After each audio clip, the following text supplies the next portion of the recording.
and welcome back to Ramble. You did it again. I literally before. So welcome back to Protein Ramblings. My God, so I got it right the first four episodes. First three episodes, and then episode 4 fucked. And I wouldn't mind, but I literally was sat here before we started making a conscious note to be like, no, Protein Ramblings. You need a sign on the wall behind the computer. I need to get merch. I need to get merch and stuff up there. That'll fix everything. But yes, welcome back to the show that goes nowhere. Protein Ramblings. It's just the three the main guys here today. So myself, Naomi, hello, and Bungle. Hello. I'm back again. Yeah. I know this is a rare treat. We've got Bungle back for a couple of sessions in close succession. That feels like a horrible mouthfeel of a sentence, doesn't it? Yeah. He's back.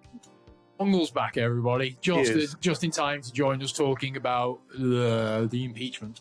Because, we talked about politics a lot on this show, and unfortunately, we couldn't really go and let an episode of...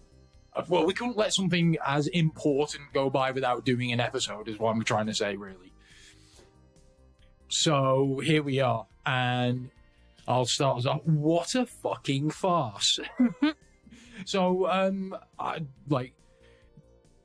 cards out on the table. I watched a lot of the impeachment live, mainly the prosecution side of things, because I'll be truly honest, I tried to sit through a lot of the defense presentation, and it made me bile rise in my throat.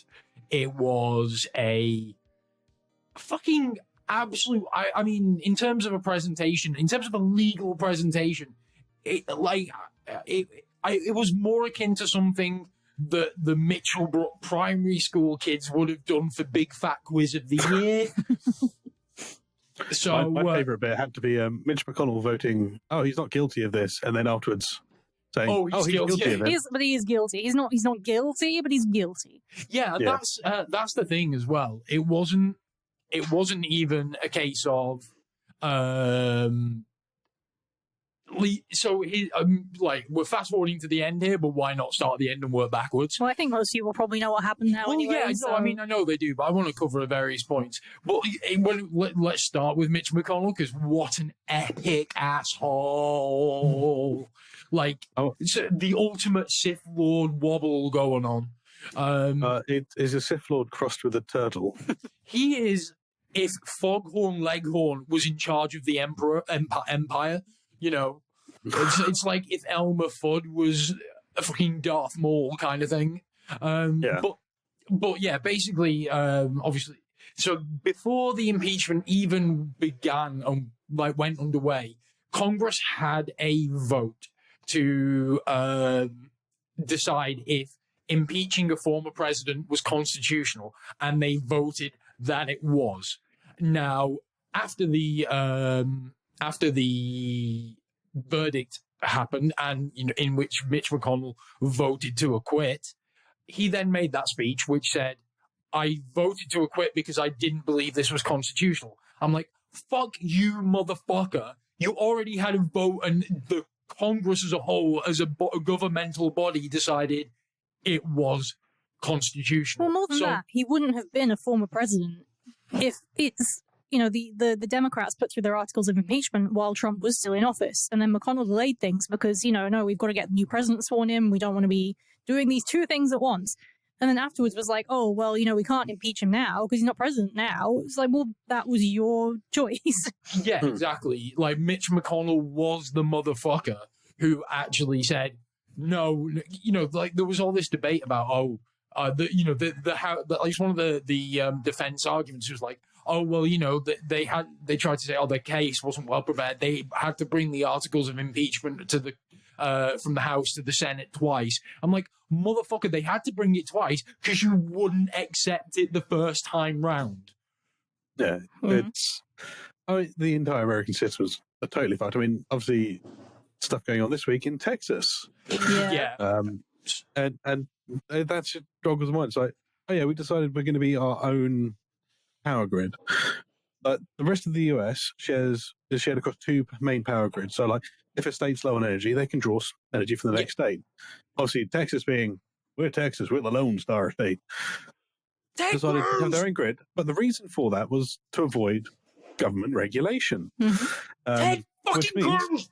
Sorry. they're like, I think it's 80 or even 90% of their power plant is all fossil fuel. Yeah. And lots of natural gas, lots of natural gas, and that's a big problem because the natural gas is frozen in the pipes. Even nuclear power plants haven't been able to cope with the cold. Yeah, because their cooling systems have frozen in the cold. But like, they're blaming renewable energy for this. Like, well, no, if we didn't have solar power, it would be completely. It's all solar power's fault. The wind turbines are frozen. Yeah. It's all AOC's fault. We can't use wind turbines. They don't work in cold temperatures, and the amount of responses I've seen, like your other stuff. Well, no, they're saying that the Antarctic science stations in Antarctica, obviously, powered by wind. They have wind power generators. Are we saying that if you properly prepare for certain weather situations, your equipment will work in those weather situations? I mean, amazing. No offense to the Texans who are having to live go through it. So you're in Texas. You're not supposed. This is not weather that you usually have. This is global warming effect. Yeah. Regardless of your political leanings or whatever, my heart goes out to everyone who's having to live through this shit, because it's fun. We lived in a house with no heat for 3 years. You remember the Elms? And that wasn't in the temperatures that these guys have right now. And I remember how shit that was. We had 4 inches of snow, and I went to fucking pieces, being like, I can't live with this. Like, this is the worst. This is the apocalypse. I'm going to die every time I go outside. We've got good central heating. All my sympathy to the Texans, because I just genuinely would not cope. Yeah. And like, all the Republican senators there are like, well, it's nothing to do with it. No, Cruz fucking up Cancun. Oh no, I was just chaperoning my daughter down there. I was going back the next day. Motherfucker, Changed his ticket from the week to the following day. Sorry, lizard people don't know how to be good parents. Well, they also don't have. They're young. They also have problems maintaining, their own body temperature. So I kind of understand. Yeah, I mean, I guess as a lizard person, he kind of was going to die. But they left their dog behind. Yeah. But there was a security guard there with the dog, but. It's still not a good why are you thing. Why are you traveling during a global pandemic? Yeah. B, to Mexico as well, which is not, not really handled the pandemic all that well, all things considered. No, it's also the irony of we're finding it, me and my family are finding it difficult to survive in these conditions here in my country, so I'm going to go across the border to a country that is actually somewhere I could be fine and comfortable. The country that we wanted to build the wall between, by the way. Yeah. And Mexico should just have a hard no GOP senators allowed in this country rule. It's like, fuck you guys. But I think one of my favourite things I've seen in response to his stuff is it was a Twitter post of someone saying, I can't remember who it was, so I can't credit them, but it was not me. It was someone on Twitter. It was if the Zodiac Killer is still alive, he's going to come out and reveal himself so people stop thinking he's Ted Cruz. That's brilliant. I mean, I would rather, there are very few people, if someone ever, being called Ted Cruz is like the height of insult. It's like, being slapped in the face with a glove and challenged to a duel to the death. If some motherfucker called me Ted Cruz, I would savage them. I could not think of a higher grade insult. Can you not? Not even from very recent history? Well, Donald Trump. Trump is okay. So being called Trump, you could. He's an absolute asshole cunt. But at least Trump, got himself elected president. I guess if nothing else, Trump can market himself. Can I intervene? Ted Cruz can't even market himself. Can I intervene right here and say, actually, Russia got you are defending Donald Trump? I know, because I fucking hate Ted Cruz. I actually hate Ted Cruz more than Trump, because Cruz is ultimately far more spineless than he is. That's the only, and that that's how low that bar is, for one. But like, if I had to be locked in a room with one of two people and the choices were Trump or Cruz, at least Trump would provide some comedy. You know, he'd spurt out some bullshit that you would find funny. Like, whereas Ted Cruz, it would be like sitting with the most malignant tumor crossed with the void of all charisma with a beard. Ted Cruz isn't going to try and grab me by the pussy. Yeah, but No, I don't have that So problem. that's, that factors into my decision And you making. don't know that. Oh, I my think I favorite do. thing about Ted Cruz being behind the whole, make America great again. It's like, dude, you're Canadian. Yeah. Yeah, and all the this is what I find really interesting, because a lot of the news media are talking about Cruz priming himself for a presidential run. How? If he wasn't born in America, surely he's not viable. I think you'll find that the rules are different for the GOP. Fuck it, I don't know, obviously, Harry and Meghan, they've completely renounced their royal titles now. So they're no longer having any now of the family. he's just our Harry. Yeah, he's just Harry Windsor. Just our Harry. Yeah, but they're expecting another child, which will be born on American soil. Therefore, could become US president. Play the long game. Is this all just a long game To get America back in the... to take back the colony?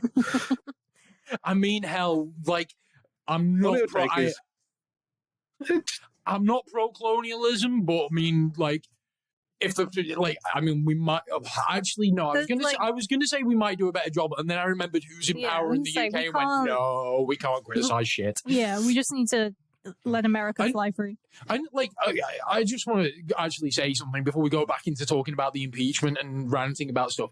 I know we've railed on America a lot throughout our many shows, but I want to make something abundantly clear. But I want to make something really abundantly clear. This is not me railing on America, the country, or the ideals that it stands for, because if you actually look at America and it's what it aspires to be, that's actually a really great thing. Like, the core ideals of American ideology are actually really good. And I would never try to say otherwise, that like we the people, land of the free, all men created equal. Granted, when that was written, that meant all white men created equal, but they've modified it over the years. It's a nice idea. It is a really nice idea. And, when there is a good leader in power and they strive to live up to that ideal, America, obviously, there are problems there. The biggest problem that would ever put me off living there is the healthcare situation. I could not deal with that. Yeah.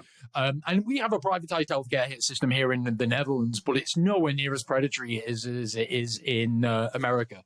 But what I'm saying is, what I'm really trying to get across and be clear about here is I am not anti-America by any stretch. Some of my close best friends live in America or from America. And there are lots of places in America that I would love to go and visit.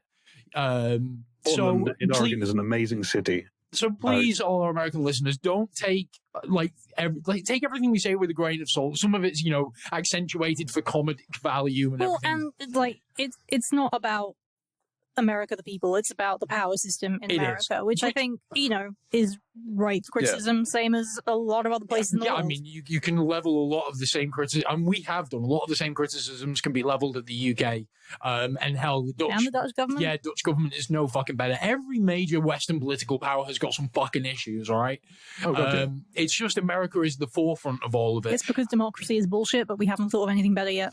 Yeah, pretty much. In my opinion. I mean, I think the idea of democracy is great, but I think, like with communism, democracy doesn't work because of human nature. It's that thing I always say. As soon as you have enough people in one place that you need to govern them, you have too many people to govern. Yeah. So what we really need is anarchy. I'm down for a bit of anarchy. That's my pitch. So we're pitching. So this is now the Anarchist Handbook 101. No, but yeah, all seriousness, I like the ideals and the what America very much aspires to be is something worth lauding. I do genuinely believe that, But it just, the country, they fall short. It's how you correct and course it. And let's be honest, since Biden's got into power, this has been another good thing during the impeachment, was Biden didn't really get involved at all. And he just cracked on doing his fucking job, which has been really refreshing to see. But it's refreshing to not have constant tweet updates from the President of the United States of America. It really is. It really is. Do you know what I think, though? Were we talking about this today, or did we see it somewhere, or did I read it somewhere? How Trump no longer being on social media is causing huge problems for politicians like Ted Cruz. Because if Trump was still able to spew, the Ted Cruz going to Mexico thing probably wouldn't have broken the headlines, because Trump would be dominating the news cycle. Yeah. But without him, all these other things that look like maybe even comparatively minor things when you're talking about the shit Trump used to do or say, they're really being magnified. So, aren't they just? It's good in a way. To be honest, it's nice to have something in the news that isn't just fucking Trump being nasty. Asshole politician goes on holiday is much better than asshole politician tries to overthrow democracy. Yeah, completely. So, speaking of which, let's tie this back into talk about the impeachment. So, starting off with the House managers, I do want to, they all were spectacular. I was particularly impressed by Plaskett. She was because we tuned in about halfway through the first day of proceedings, and we tuned in just as Plaskett started speaking, and she was phenomenal. And it was really impactful to see all of them. When they were talking about the events and taking.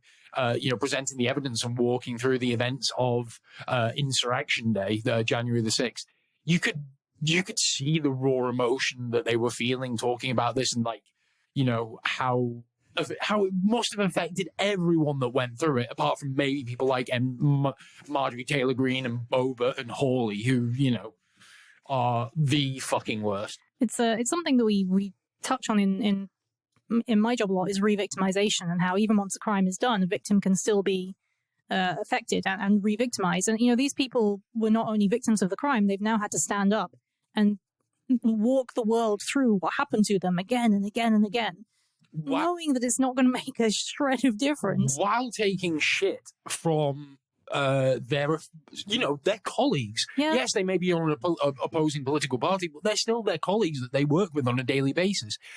You talk about the stuff that was alleged about Boebert texting and tweeting out locations of where they were being moved to.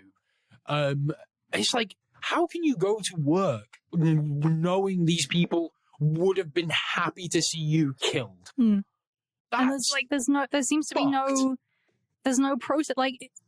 If you went to work and started threatening the guy in the cubicle next to you, somebody would do something, right? You wouldn't just be able to do that. I mean, look at Marjorie Taylor Greene. They didn't censure her or such. No, they removed her from her committee duties. Yes, so she's basically just sitting in Congress doing nothing, which really is tantamount to what most GOP senators do anyway. Didn't the GOP actually not remove her, and the Democrats actually had to vote to get her removed?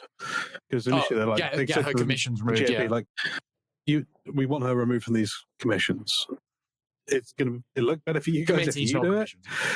But yeah, it's just okay, we will have a chat with her. Well, we told her not to do any of this stuff again. She said she won't. She thought that QAnon, she fell into that QAnon bullshit somehow, but now she believes by being a moron. Yeah.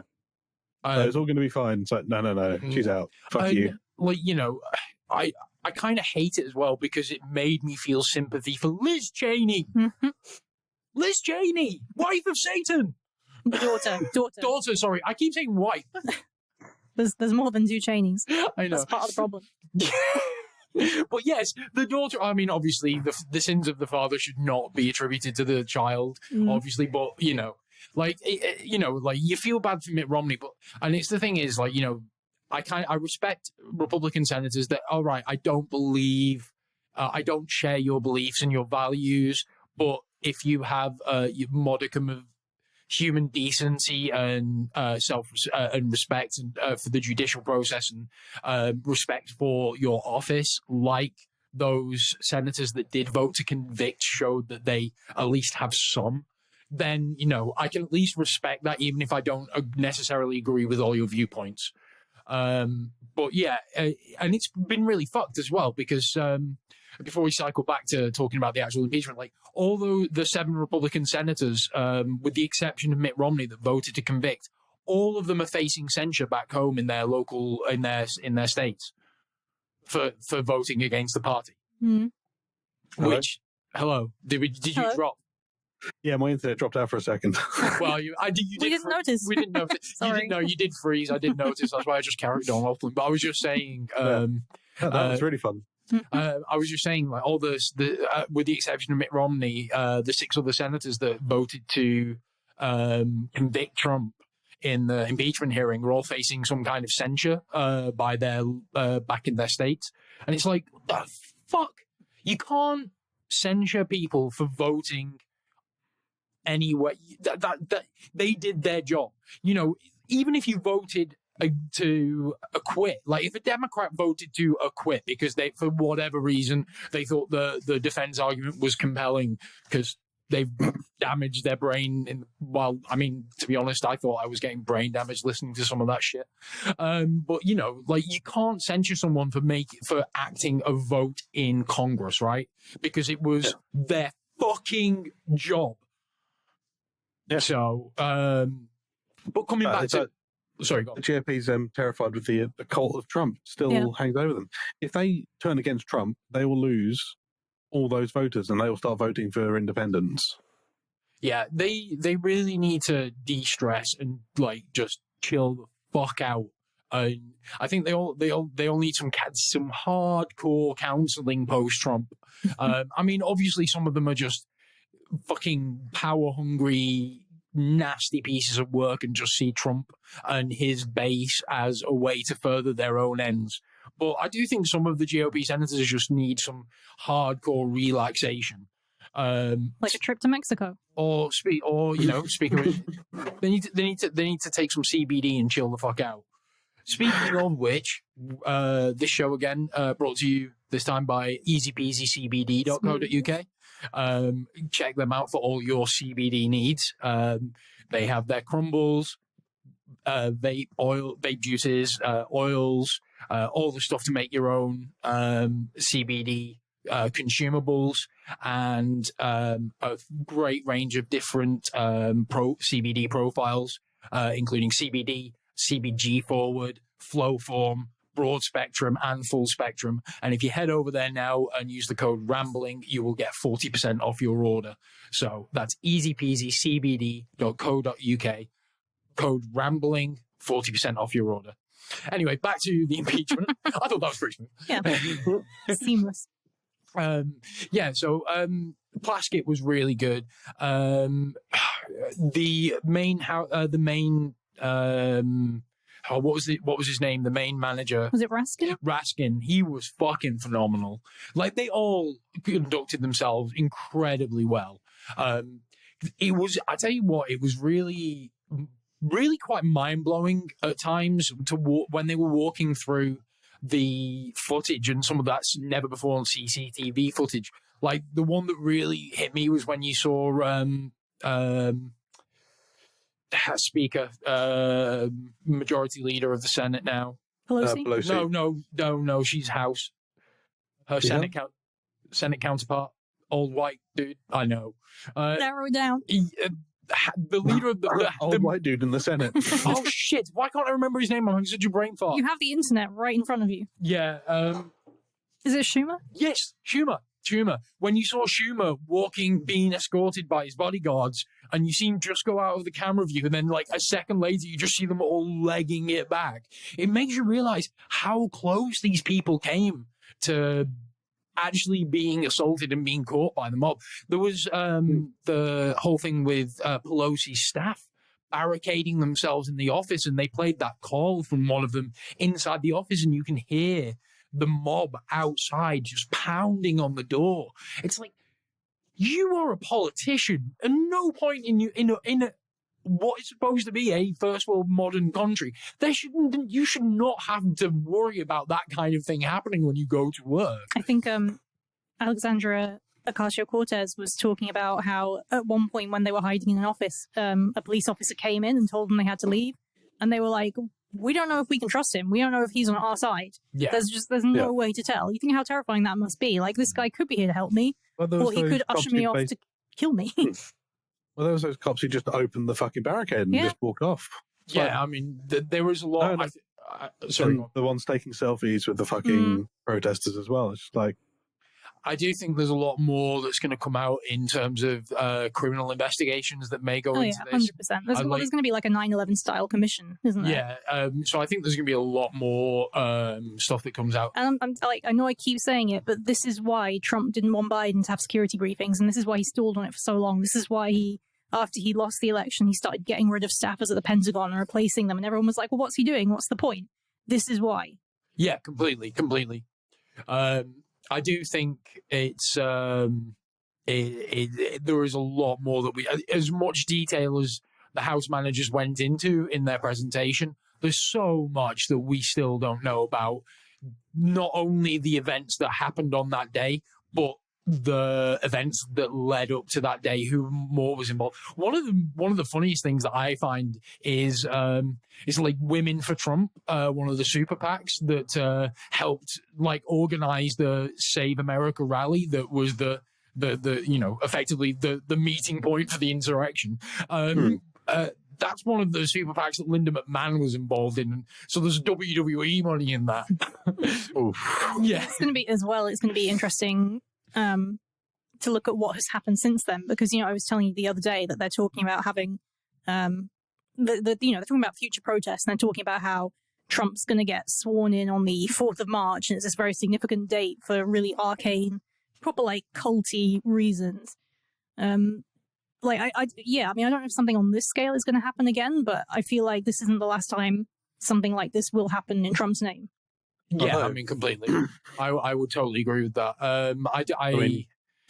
Well, that's the one thing that always gets drawn attention to is the parallels between the initial failed Munich putsch, where basically he should have been tried as a traitor to the state. But it was like, he's learned his lesson. He spent a couple of years thinking about what he did. That's fine. It'll be fine. Yeah. That book he wrote, what can they do? I'm sure it'll be fine.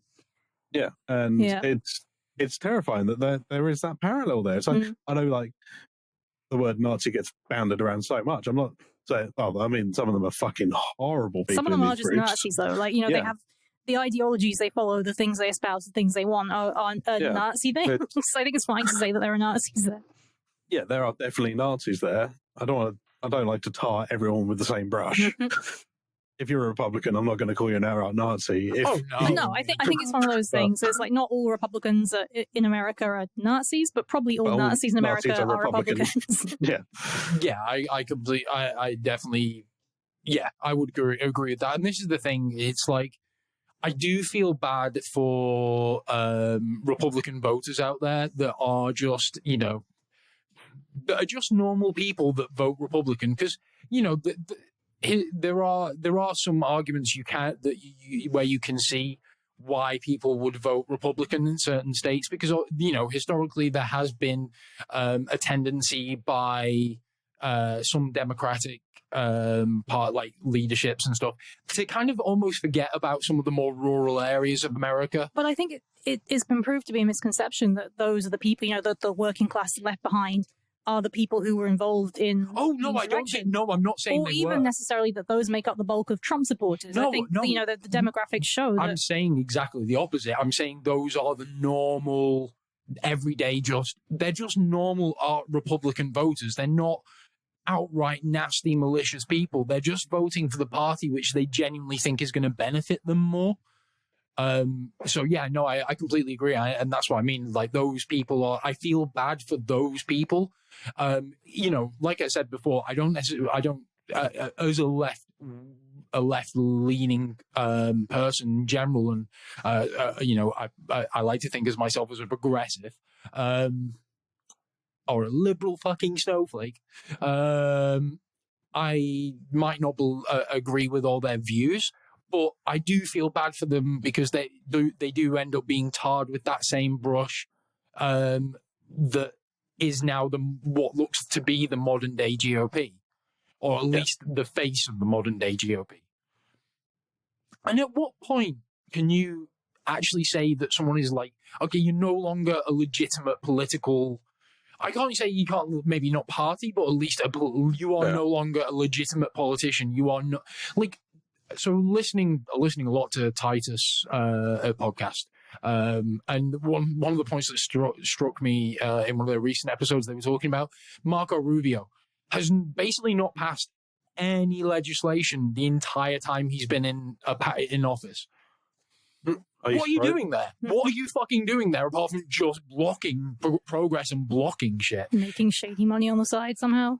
This is it. And it's kind of crazy, you know. I know we've got to get back to talk about the actual impeachment, but it's kind of crazy when you think about the stimulus bill, or what's Biden's name for it? Is it the American Rescue Plan? American Rescue Plan, that's the one. The fact that is still, the fact that there are objections to it, and oh no, we need to sit down when you talk about this, too much money. It's like, oh, the deficit, and like motherfuckers, the entire world is in a crisis that no one, well, even though a lot of people did see it coming and tried to warn people about it, no one was actually fucking prepared for. The only way out of it is to spend fucking money.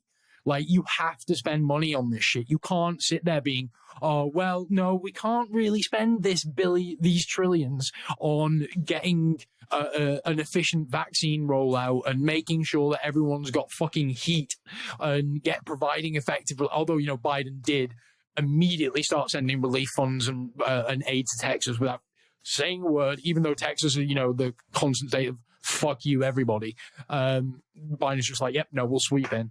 AOC raised $1 million I was just about to in say 4 that, hours. yeah. And she's going down there Texas. to do, is she going to be working in a food kitchen? Was there a food bank or something like that? And this is the fundamental difference between what is like the majority of the GOP versus the Democratic Party, is that the Democratic Party wants everything to get better for everybody equally, and they want everybody to succeed, whereas the GOP only want the people they like to succeed. But I don't even think the Democrats and Democrats, progressives, socialists, people like that look around and say, okay, it was tough for me. How can I make it better for the people coming next? The people on the other side of the aisle are looking around saying, it was tough for me, so why should they get it easy? Yeah, there is definitely an element to that as well.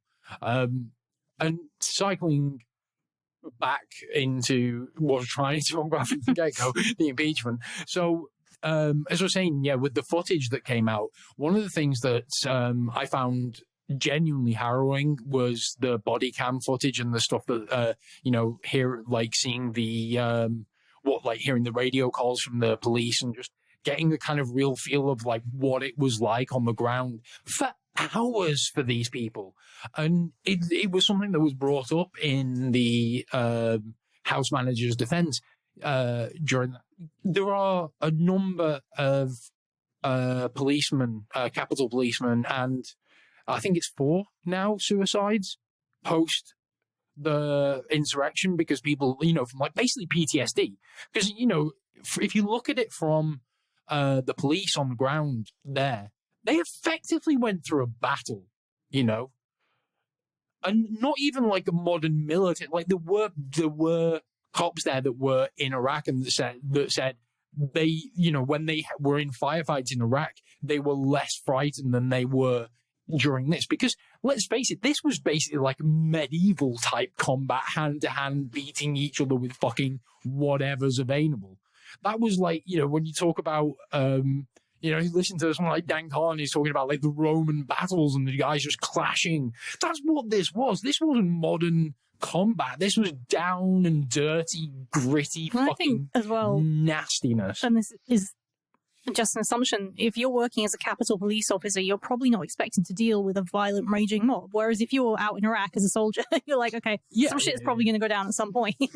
But so like, and you look at the defense's case, and one of the things that really stuck out to me that was, I think, I'll come back to talking about a bit more about the prosecution, but while I mention it, that really, while we're talking about the grit and the horribleness of it all, that really stuck out to me in terms of grit and horribleness was that like 11-minute video they compiled of largely women and largely women of color using the word fight, not taking in, like, basically trying to discount any context around the use of words. It was fucking abhorrent to watch, in all honesty, especially because they focused on Kamala Harris, AOC, and people like that who have genuinely had to fight for where they are right now because the system has been working against them. And using fight in that context is not the same as saying you need to go down to the capital and fight to get your country back. Well, it's unfortunately it's a narrative that works really well. Is this angry black woman. You can't. Women's emotions can be discounted. So it's a good tool because a lot of people buy into it. Yeah. I don't think it matters if it was effective or not here because the outcome was pretty much already decided. So they could do what they wanted. The defense. They could have. Well, I mean, they kind of did. Yeah.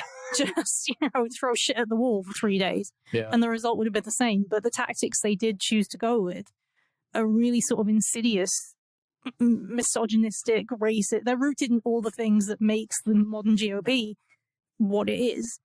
Yeah, very much so. And it kind of drives home when you think about the fact that they were able to dismiss the plight and the suffering and the bravery of all the people that defended them and still not hold the man responsible accountable. And it was, I think the thing that was one of the things that was most galling is, okay, you can argue that maybe that was not his intent when he spoke at the rally. Let's play some devil's advocate there. That argument completely disintegrates when you look at his conduct once the insurrection and the rioting began. He refused to help. He refused to do anything. All reports were he was gleeful and joyous and happy that this was happening. I mean, Bungle, did you see the thing where they admitted I think it was on the Saturday? Yeah, it would have been on the Saturday, where I think it was Friday night. It came out, one of the Republican senators made a social media post about a call to... Oh, so Kevin McCarthy and Donald Trump had the call, and it was, I'm forgetting her first name, Harara Butler? Yes, thank you. Who See, reported this is why I love having Naomi here. She has a brain of facts. I forget the names. You know on a daily basis how shit my memory is. And you're like, oh God, I'm glad Naomi's here because she remembers things. Hey, you always remember the shit that I forget. I forget everything else. Yeah. My brain is just full of politicians' names and the lyrics to jump around. Nice. it's a useful skill. But so that came out that she overheard this call between Trump and McCarthy, where McCarthy was pleading for help, saying send help, and it ended up with the Trump saying, first he said it was Antifa, and then McCarthy's like, no, these are your people, you need to call it off. And then he comes back and says, oh, well, I guess they're more upset about the election than you are. Yeah, he's a piece of fucking work. He incited a fucking insurrection, refused to call his, dogs off. Refused to call in the National Guard. Yeah. But then all of them, apart from 7 of them, just quietly folded. Like I remember God, the day of the voter certification and the insurrection, we had it playing throughout the night, didn't we? Like you had something running on your phone or something. Yeah, I basically said I remember waking up in the middle of the night and hearing Lindsey Graham talking about I tried to help, I'm done. I wanted him to win. I wanted Biden to lose, but this is too much. I'm done. It's over. And 24 hours later, they're all like, maybe we backtrack because, it looks like actually maybe people aren't that bothered. Lindsey Graham is one of the most hypocritical motherfuckers ever. Motherfucker, comes out on the Senate floor the day of afterwards when they resume, going, "Oh, I stood by Trump. I thought he was great, but this has gone too far. I've had enough. I'm out." Those are virtually his words, exact words. And then one plane ride later, oh no. If Pelosi calls if they call one witness, then we're gonna. What did Pelosi know? We're trying to sow these seeds, these ridiculous seeds of doubt. I assume that once the initial shock passed, and they were all like, "Okay, we're all still alive. That's good." They realized that the base were kind of like, "Oh, it's a shame this all failed." And they're like, "Okay, Trump hasn't turned people off, or hasn't turned enough people off with this for us to abandon Trump." Which is kind of scary in itself. It really said, there's a lot of talk. So it turns out, he's still using, the presidential seal on letterheads and stuff from the stuff that he's producing out of Mar-a-Lago.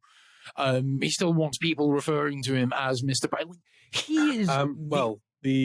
if you served as president of the United States, you reserve the right to keep the title president. Yeah. But he's people have to refer to him as the 45th president. They're not allowed to say former president or anything like that. Yeah. I think that's the thing.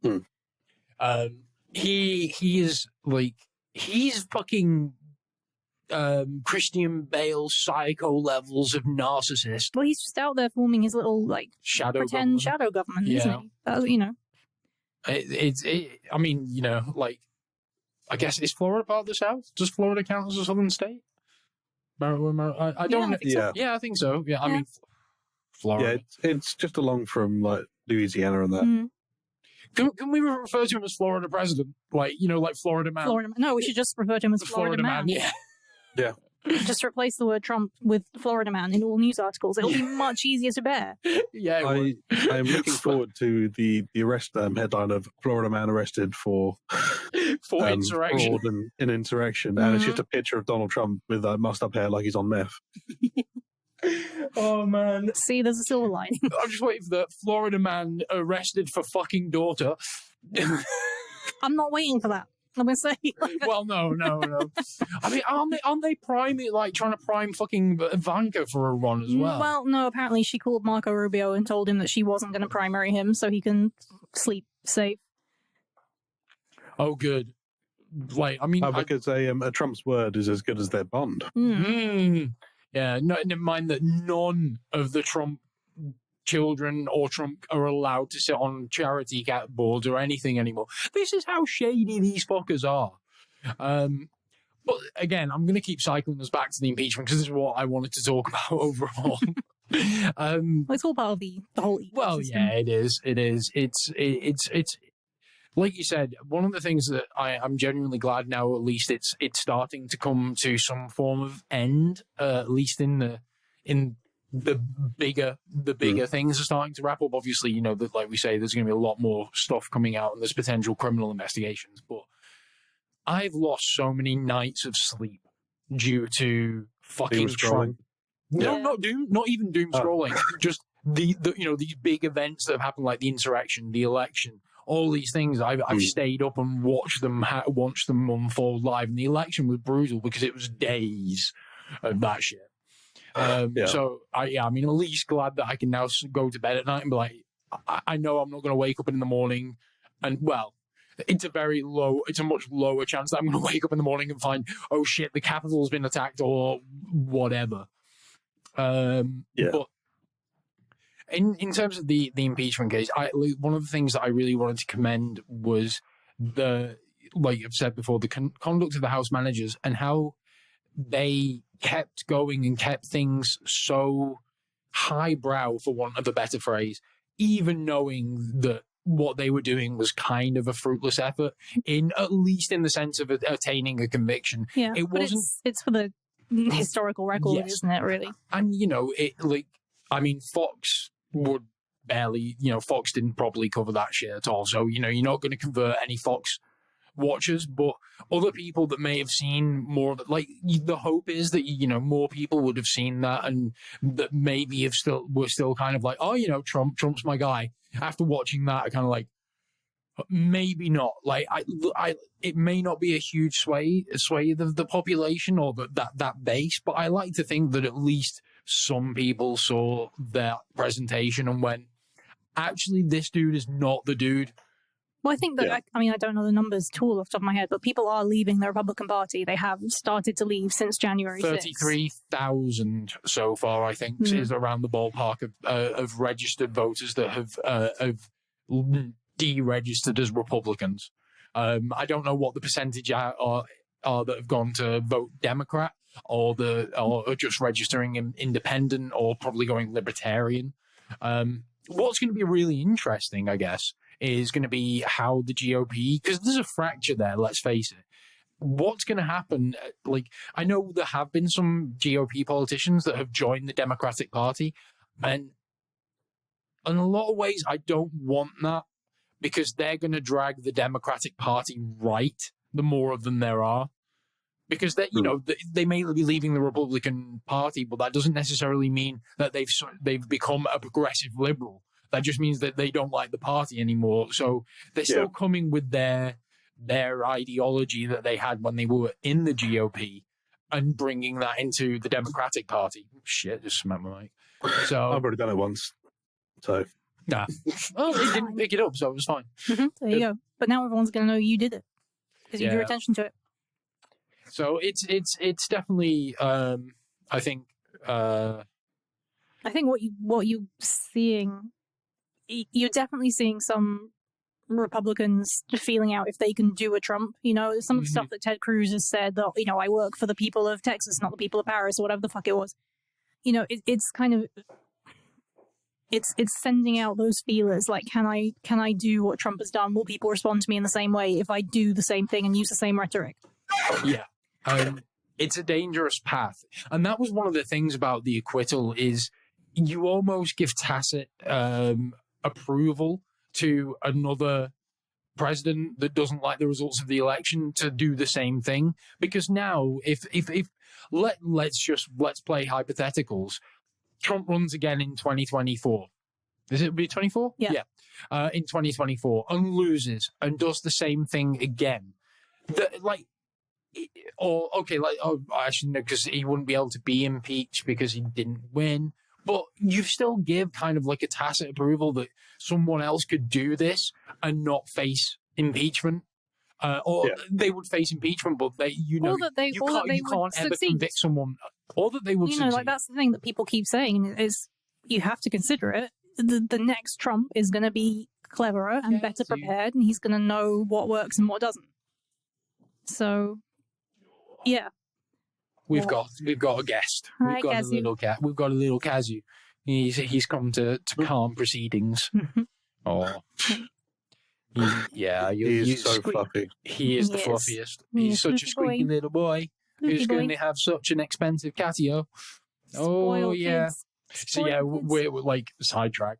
I think it's next weekend. We're having the concrete foundations laid for. So yeah, there might be like a little gap between episodes while we're having some of the work done because obviously can't record while there's concrete garden being Do you think dug it'll up. only take a couple of days, though, in the Yeah, for the a day actual or two. concrete? Yeah. Yeah. So we're having the foundation laid for our catio, which is costing us fucking $2,000. I know the catio. But that's just the foundation for the catio. catio's $5,000. We could have bought like 7 more Kazus. Yeah. It's brutal.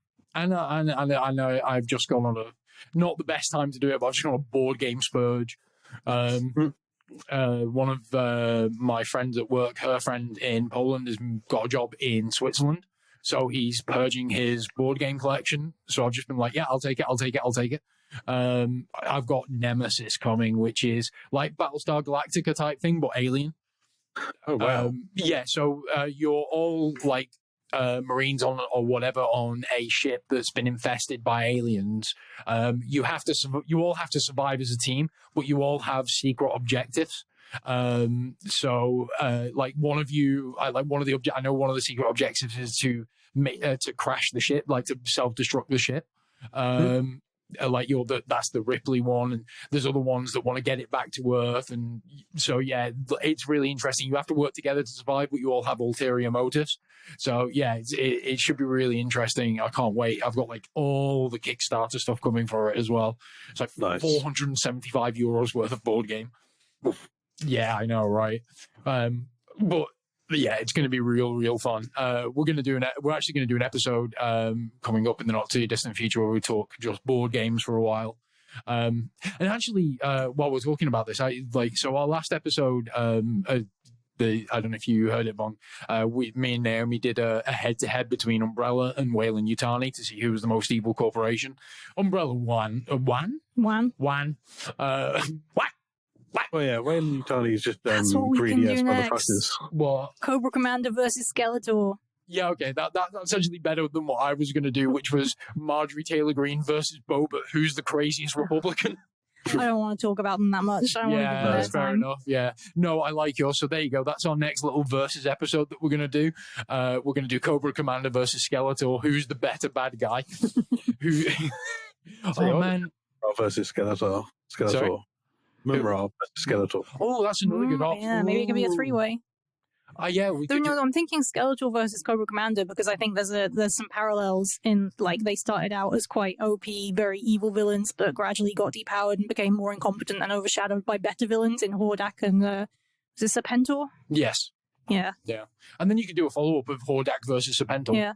Although it's a case of what Hordak do you use? Do you use original Hordak or the new... Oh, no, original Hordak. Because I do really Because then you can talk about the He-Man and She-Ra Christmas special.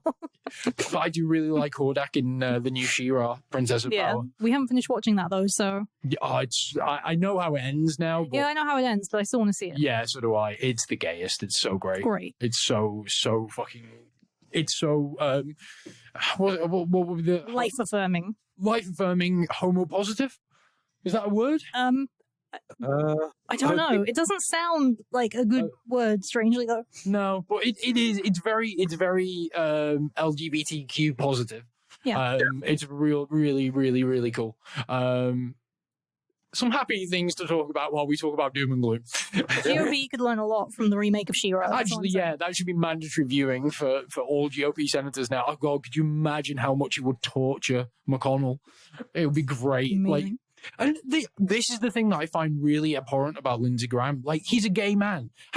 Just like that's not confirmed. Okay, well, all right. Like, it's heavily suspected that he is homosexual. I do wonder if that's the thing that's held over him to make him toe lines. I don't think it is. I've read both of Bob Woodward's books on Trump now.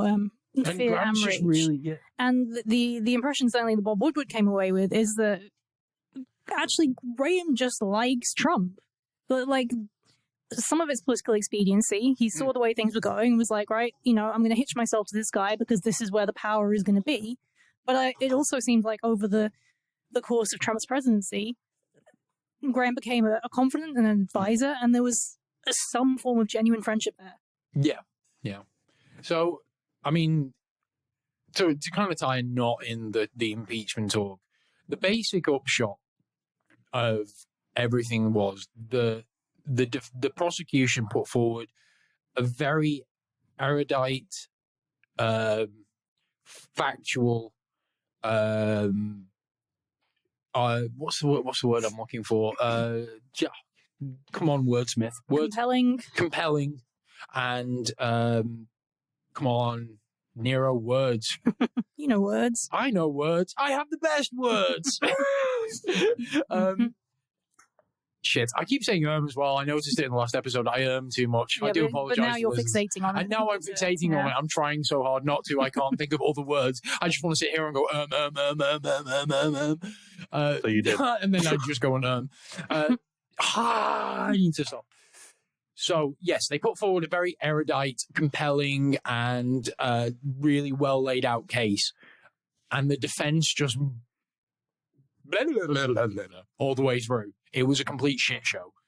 And it was very disheartening to see that it made no difference. It was never going to make a difference. I do really respect the shit out of Pelosi for stepping up and just calling out McConnell on his bullshit. Like, I know she took a lot of flack from it. And this is the one thing that I found really horrible, was that there's been a lot of shit thrown at the Democrats from the left since saying that they didn't do enough, they should have called witnesses, and I don't think it these would have people made a blind bit of difference. No. Exactly. No, this is what I said. Like, people need to let go of the idea that there was like one magic trick the Democrats could have done that would have swayed the result. All we can really hope is that they're not going to be given the chance. I mean, God knows, regardless of who runs next election, you know that when it comes time to certify that next election result, the security around that Capitol is going to be locked. There's no way it can't be. And it's going to be like that for some years to come, I feel. They can't relax. Not until, because even taking away, let's remove the for want of a better word, and that's what it is, corruption of the GOP, or at least a section of the GOP, and the vitriol and the way that they're animating that particular base now. You've got to look at the terrorist groups, because that's what they are. Those white supremacist groups, like the Proud Boys and what's the other one? The other really, the Oath Keepers. That's another one, but the other one I forget. I forget. I'm not going to remember the names of these groups on purpose. Cause fuck them. Yeah, but while those groups are still active and still trying to recruit and still trying to push forward agendas and before those people are rounded up, you can't relax security, because even if you've not got a Save America rally going on and a figurehead like Trump trying to directing this stuff, those people are still going to be there trying to make something happen, right? Even if it's just something as small as planting an incendiary device somewhere. Well, I've read an article actually in regards to Proud Boys, where they are basically tearing themselves apart from the inside. Because wasn't one of their leaders revealed to be an informant? Yeah, and now they're believing, like, even people they've been friends with doing these groups for, well, as long as they've been going, they're like, are they actually an FBI informant? They're just becoming hugely distrusting of one another, and it's fucking hilarious. Mm-hmm. Man, the shitty people always turn on each other. It's like, case in point, when the EDL came to Cambridge. Yes, and they had to fight each other Because no one would fight them. I think the thing is, though, like, it's obviously stuff like that is kind of good and speaks to maybe the direction that the country as a whole, not these small groups, want to go in. But, as you kind of strip these groups down to their core, you are left with the genuine lunatics. It's like, when you get down to the last 5 people of the cult, they're the guys who are going to swallow the poison, Or the guys that are going to go into the Texas Book Depository. Yeah. And I think, like, for the time being, until... Or the grassy knoll, I should say. Until something else changes. Trumpism is what the GOP is built around right now. Yeah, or at least the mainstream GOP. Yeah. It's quite evident that there are GOP politicians. And, we talk a lot about them at the Senate level and the House level. There are local GOP politicians that want nothing to do with this now. People at the state level that are just like, fuck this shit. I just want to be a politician. But the voices that matter in the GOP, with a couple of exceptions, like we talked about Mitt Romney, he's very much a never Trumper. But the voices that matter are still leaning into it. McConnell may have disavowed him afterwards, but he was quite happy to use Trump to push through his own agendas for the past 4 years. He'll find somebody else who can do the same thing for him if he can. Very true. Very true. Well, I mean, to be honest, I don't really want to talk about this that much more. It's depressing as shit. I think I've said everything that I want to say. Has anyone else got anything that they want to add to this fucking vile discussion. The only thing I would love to have seen is McConnell, while he was Majority Leader of the Senate, to do the Palpatine of "I am the Senate," just spin through the air. Opportunity. I think to end on a positive note about American politicians, Well, I was going to take a break and come back and talk about Biden. Okay, yeah, the Biden. I was going to take a quick break, and we'll just come back and do a little short segment where we just talk about Biden and the current presidency. Obviously, there's been some fumbles, but there's been a lot of really good stuff happening, and we want to end on a happy note. God damn it, there's got to be a happy ending to this shit. I mean, I know in years the sun is going to die and the human race will cease to exist, the stars will grow cold, expansion will happen. But quite frankly, right now, that's somewhat comforting. Maybe that is our happy ending. Yeah, maybe it is. But in the meantime, we're going to take a quick break. We'll come back and then we'll talk a little bit about Biden and wrap things up for the show. So we'll be back shortly. Bye.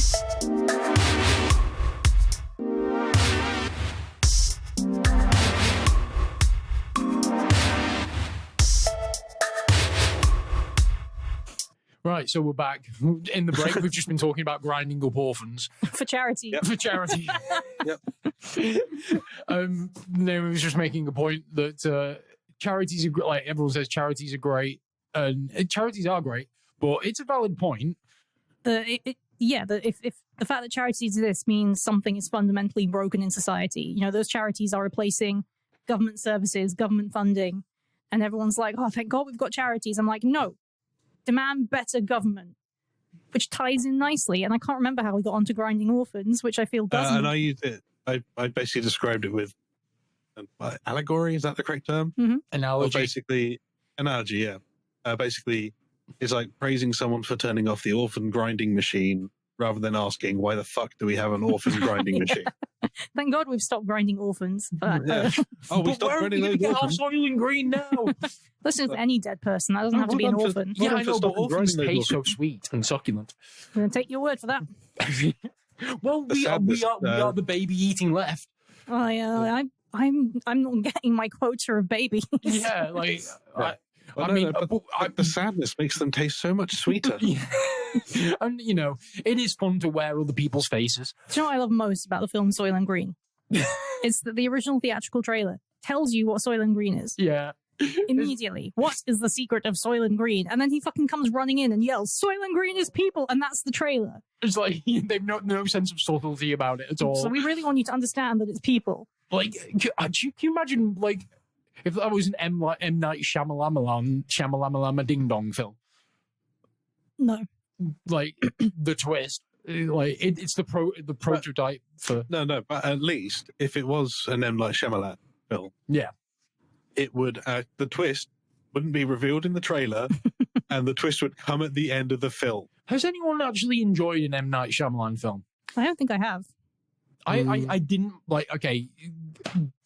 I think I've only seen The Sixth Sense by him. I enjoyed parts of Signs. Like, there's a really good film in Signs that got ruined by the presence of Mel. I have a real mixed feelings about Mel Gibson because obviously he's an abhorrent human being, but he's a really fucking good actor. You're separating the artist from the work. I don't even know if you can. He's the Road Warrior. Yeah, and like We Were Soldiers, amazing film. I've seen The Sixth Sense. I already knew the twist, so that was kind of like, yeah, okay. It's like Bruce Willis maybe should have questioned why everyone was talking to him, apart from the kids who saw dead people. I haven't seen The Sixth Sense just because Oh, sorry, spoilers. No, I mean, come on. But I haven't seen it largely because I just found there was something about Haley Joel Osment that ground my gears, and I was just like, I've seen Signs. Too close together for the size of his head. I've seen Signs. I didn't like it. I've seen The Village, and it's just a horrendous film from start to finish. Yeah. What was the one where it's the flower spore thing? Well, The Happening. Yeah, that's terrible. Sorry, you were saying, Bungle. I was saying in regards to Haley Joel Osment. Have you guys watched The Boys? No. Oh, he's in that, isn't he? He's a character in that, and it's just like, wow, your eyes, nose, and mouth stayed the same size as from when you were a child, and your head got bigger. Yeah, I should. It sounds really harsh, but it's like the only way to describe it. It's like You know, when like you see something like, and you just like it doesn't click. Like the features are a little bit close. Yeah. It's like was it Pie Face? The fucking in Rick and Morty, the guys that have got the really like the little bites thing. You know, the adverts for little bites. They've got really big heads but really small features, a little mouth and little bits. Yeah. Little bits. That's it. Or when I was saying Pie Face, the thing that popped into my head was Pie Face Records from Boosh. Yeah. But that's what I meant, was the little bits guys from Rick and Morty. Yes, that. God, my brain doesn't work properly. That's why I so much.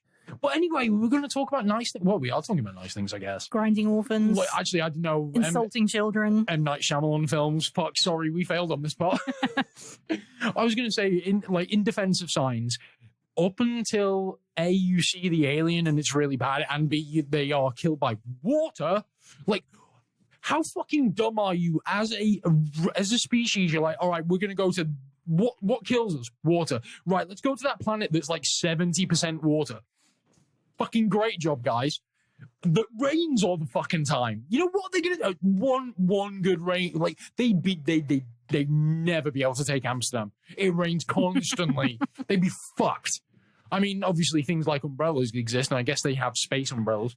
But there was, because obviously, who's the other guy in Signs? Joaquin Phoenix. Joaquin Phoenix is great in that, and like the one scene where him and the kid are sat there with literal tinfoil hats on makes me die with laughter. It's so funny, and the tension that builds in that film is really, really good. Like genuinely, I think really, really good. It's just the end, the whole thing falls apart. Which is a shame, because I thought, I really thought... That seems to be the pattern, because the village is exactly the same. Like, for a lot of the village, it's very tense and very claustrophobic, and you don't really know what's going on, and there are lots of possibilities, and then the end reveal, where it's like, oh, actually, it's the modern times. Yeah. This is it. M. Night Shyamalan always has to have a twist in his films, and his twists always suck. Yeah. So, yeah. Oh, mind you, talking of... So I was looking on IMDb because... mentioning Joaquin Phoenix reminded me of another awesome film I've seen of him, which is Inherent Vice. I haven't seen that. What's it about? It's set in the 70s, but 1970, in LA. A drug-fueled LA private investigator, Larry Doc Sportello, investigates the disappearance of a former girlfriend. Okay, I mean, okay. Yeah, it sounds good. Although we have to start watching horror films. Yeah, we have to start watching horror films. Did I tell you about our project, Bung? Your confused face suggests maybe the horror film. Horror film. Yeah. So I need to. I've got all the horror films sorted. I've started down. I shouldn't say that. I've started acquiring them. That sounds even worse. Yeah. I'm just like getting like, you know, going dude on the court, dude on like street. Hey mate, you want any horror films?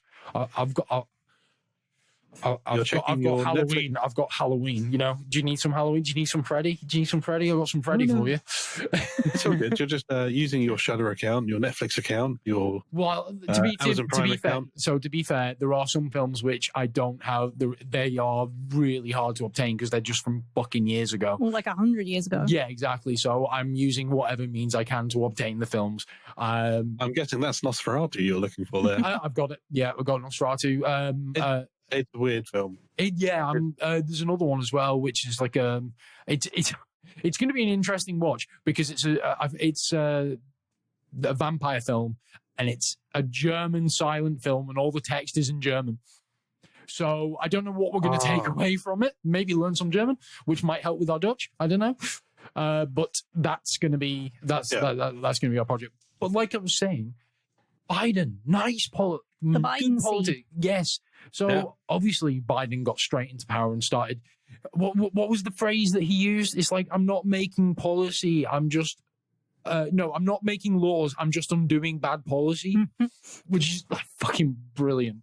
Because like, how many presidential executive orders? That's the word. 100 over 100 in the first 14 days.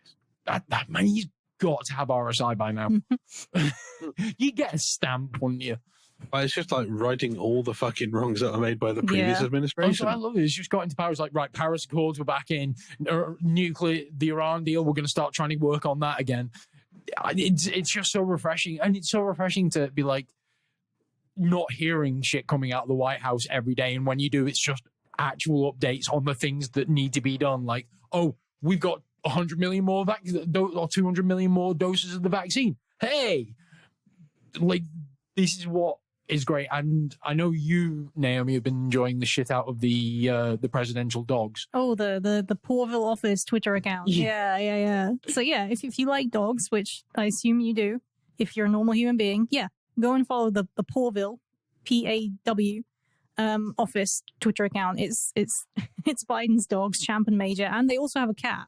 They've got a first cat, Winston, and it's just a cute, wholesome animal goodness. Are they the first presidential family to have a cat? No, the Clintons had a cat. Okay. Mm-hmm. There's a joke there, but I'm not going to make it. But they are the first family to have a rescue dog.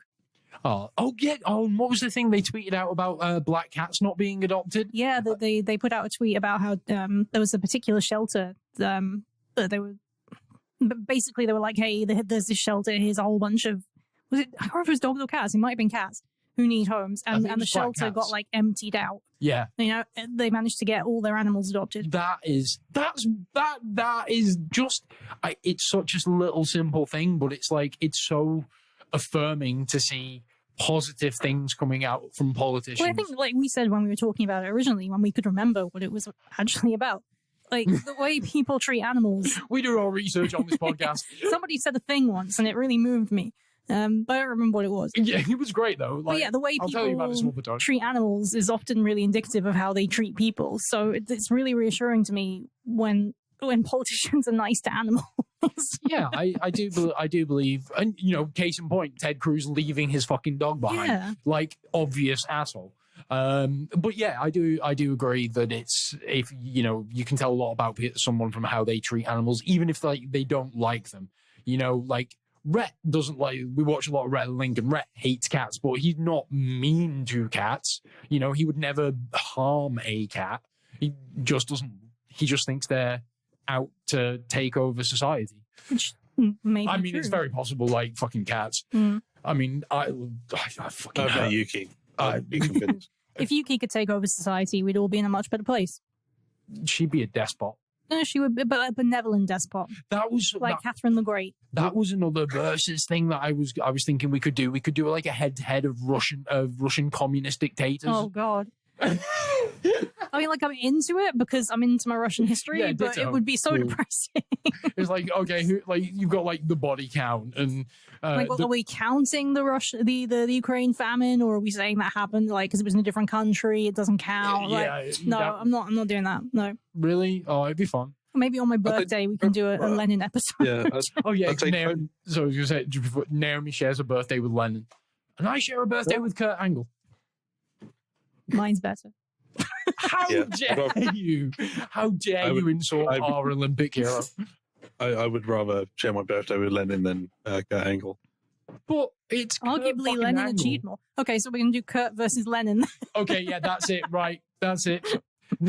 So for Naomi's birthday, we're going to do a Kurt Angle versus Lenin episode. I don't know what the criteria are going to be. I'm sorry, everyone. It's going to be a shit show. What you both need to do is basically get some set categories to do with them, like popularity, recognizability, and stuff like that. Make like a trump card. Yeah. No, that's kind of, well, what we did with Wayland Yutani and Umbrella. We did a UFC 10-point must system, and so each category was around with the winner getting 10 points and the loser getting 9 or 8 if it was a domination by the other player. There was a lot of 10-8 rounds because Umbrella just. Like, Umbrella would beat the shit out of Wayland, and then Wayland had come back on a couple of... But Umbrella was just far more evil. Listen to the episode. Yeah, go back, check out our last episode if you want to find out some more details about how we judged those two companies. It's really fun, even if I do say a lot. The thing is, when I'm talking off the top of my head, I don't It's only when I'm trying to remember things, it's just like a placeholder. That's exactly what those kind of little micro... words and sounds. And because I was remembering a lot of things from research on that episode, I was like an absolute bastard. So it's still a fun episode to listen to, but I do apologize. I should do some more editing and get rid of the but it wouldn't sound natural. I think you're worrying about it too much. Maybe. Well, Fuck it, Anyway, yes. So Biden, he's done obviously Fox News and the right are criticizing him for just the most ridiculous bullshit. Like he flew back to Camp David. No, it was when he went back to the Super Bowl, Delaware. I was going to say Denver. I knew it was a D. He went back to Delaware on home, and everyone was like, he shouldn't be traveling during a pandemic. It's irresponsible. I'm like, motherfucker's on Air Force One. It's not like he's taking a fucking Delta flight.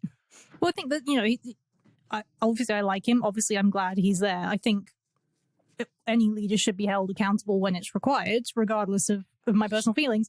But when the right are kind of being like, look at his dogs aren't presidential. If that's the best they can do at the moment, he's doing great. I think it's just hypocritical. So they're criticizing him for taking Air Force One flying home for a weekend. Yet no one said shit. No one on the right said shit when Trump was holding his super spreader events. Or just going golfing at Mar-a-Lago every weekend. Yeah, and using Air Force One to do that. Yeah, it's like everyone criticized him. Everyone criticized Biden. He took President's Day, a long weekend off on the holiday weekend, President's Day, went to Camp David and played some Mario Kart with his grandson. He went to Camp David. He didn't go to his own private resort and charge the Secret Service triple for staying there or whatever. He just went to the presidential retreat of Camp David and was a fucking granddad. Like, the guy's also this is one of the things I love about Biden. He's a real person. Like, he, seeing him and Jill together, it's like you can tell they are really in love. And it's really nice after seeing 4 years of hand slap after hand slap and fake Melanias, which I know there's lots of weird conspiracies, but that's one that I kind of believe, because you look at those photos, man. I certainly believe she would rather pay someone to pretend to be her and hang out with Trump than do it herself. So yeah, and if you've got the option, you would take it, right? Yeah. But one of the things that I do really love about Biden, obviously he's been a politician for 40 plus years, and he's made mistakes and he's owned up to those mistakes, and he's been around the block. So, he's been through the Obama presidency. So he knows the games that, fuck me. He taught McConnell half the fucking political maneuvering that he knows. So it's really nice it really inspires confidence that you have a president in office that knows all the tricks and all the maneuverings and can play the game well. Yeah. I think there was a line, and I'm going to misquote it, so I apologize. There was a line in his speech, his inauguration speech, where he was saying about how enough of us have decided to move forward, which really rang with me, because obviously when he was campaigning, he did talk about how he could reach across the aisle and how he knew how to get things done with both sides. Yeah. And it's obvious that he would like to do that, but he's also prepared to not do that, because enough of us have decided that this is the direction of the country, that we aren't going to worry about those people who want to hold us back. Yeah, exactly. And Bernie's chomping at the bit to do it. It's just like... Are you going to do a Bernie impression? Hey, Adam. I could. I'm probably peak, but I've been practicing my Bernie. The Republicans, they used the reconciliation bill. I am not going to be afraid to use it too. It's not the best. Fuck me, did I peak? I need to work on it a bit more, but yeah. But all you need to do for a Bernie impression is shout really loud and use very curt syllables. Quite staccato. Yeah, very staccato voice, and try and put on your best kind of. I don't know what. Where is he from? What's the accent? Well, he's a Vermont senator, but I don't know if he's originally from Vermont. I don't think he is from Vermont. I don't mean this to sound the way it does, but it's that. It's a bit. No, I'm not gonna. It's just, I just can't say it. I can't say it without sounding like a cunt. So I'm not gonna say it. Look it up. Look it up. You've got the internet, right? Yeah, it's just it's a very Mel Brooks. It's very Mel Brooks has got that same kind of intonation in a lot of his comedy stuff as well. That not necessarily the intonation, but that accent. Like if you watch Robin Hood Men in Tights, where he's the Moyle, it's that same kind of accent. That's what it reminds me of, is Mel Brooks. I love listening to Bernie Torgo. Yeah, no, I mean he's always so fired up about whatever it is. It's really great. It's like that much animation in a man that old is fucking dangerous, man. Was like I was going to say about Bernie. No, Mel Brooks. Who was it? Well, like the news anchor that confused Mel Brooks with a politician. I have no idea.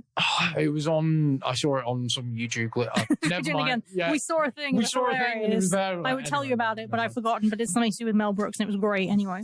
But yeah, so like to end on to like we were saying, to end on more of a positive note. But the Biden presidency has got off to a very good start, a very promising start. The only real like controversy recently has been was it a press secretary who threatened to end someone?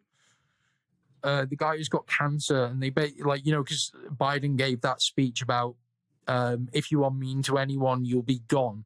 And what they've done, they suspended him, and the guy resigned, so he was gone. Like, so, like he held up, like, you know, that's like the only real major controversy. None of this propaganda controversy, as I like to call it, and it was resolved in a proper, meaningful way.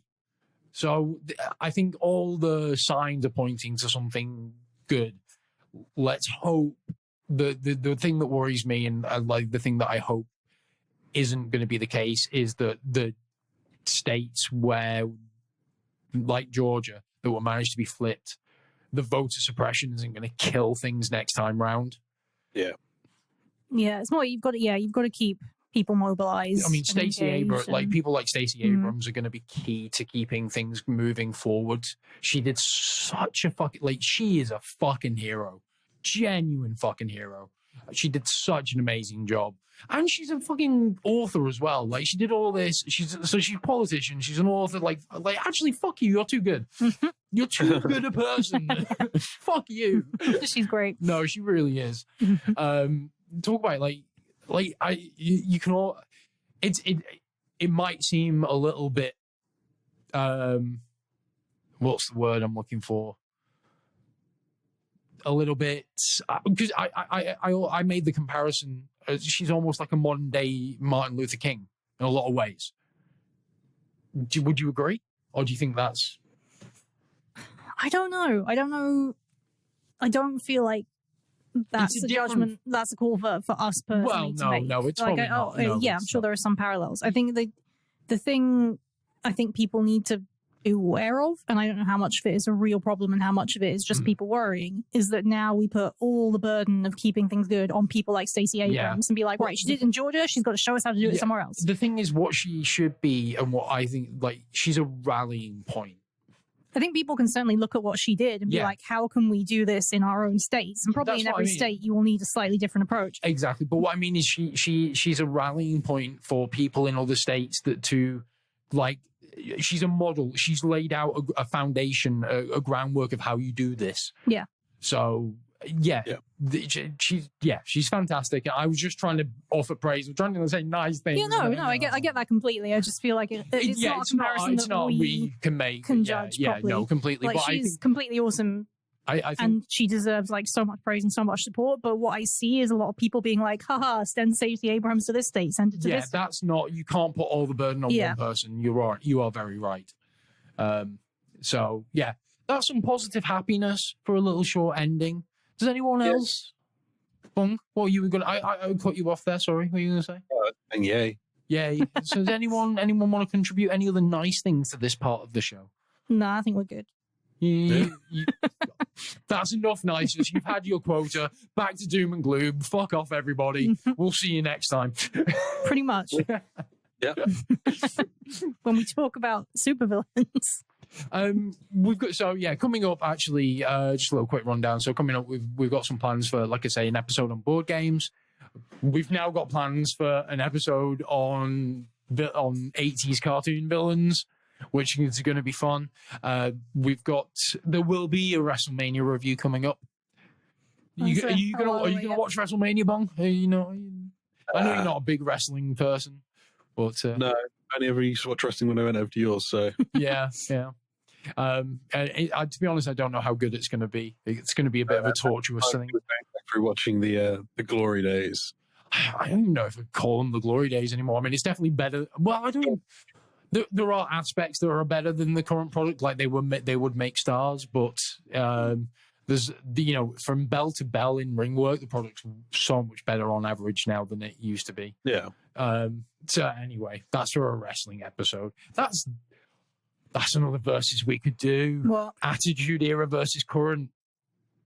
Yeah, we'd have to get Nat and James in on that. Yeah, definitely. I think that could be a really interesting hoedown. So Attitude Era versus Work Rate Era. Yeah. So that's another plan that we've got coming up. And like what I just want to say, if you ever want to reach out to us, you can contact us at show. The email address is show@proteinramblings.com, or you can check out our Facebook page as facebook.com/proteinramblings. Also our website, proteinramblings.com. We're pretty much everywhere. We're ubiquitous. And watch this space, because we're going to be launching a Patreon in the I know we talked about it way back when, but obviously show rebranding, all that kind of stuff. We are going to be launching a Patreon in the not too distant future, which is going to have some cool rewards in there, including Discord channel access, options for AMA, voice chat, and even gaming with us on occasion. So watch this space. Obviously, I'll talk about it on the podcast when we do launch it. So we've got some interesting stuff coming up in the near future. So stick with us and check out the episodes as they come.